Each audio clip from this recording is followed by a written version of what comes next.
Hello everyone! Welcome to another episode of Learn with Teacher Jem!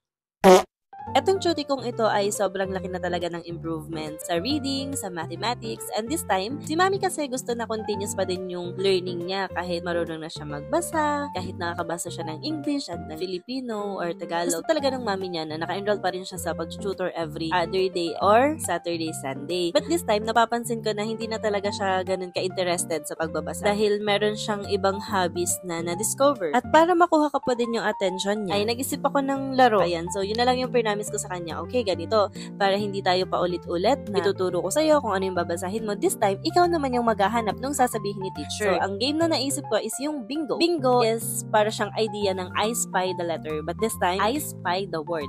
So, hahanapin ni Chuty kung nasan yung sasabihin kong word. And syempre, para makita niya or mahanap niya, babasahin niya yung every word na nakasulat dito sa kanyang bingo paper. Bingo! Oh, tap mo, stamp! Sigaw! Bingo! High five! And as you can see, napasaya nga natin si Chuty. Yun lang for today's video. Thank you for watching. Bye!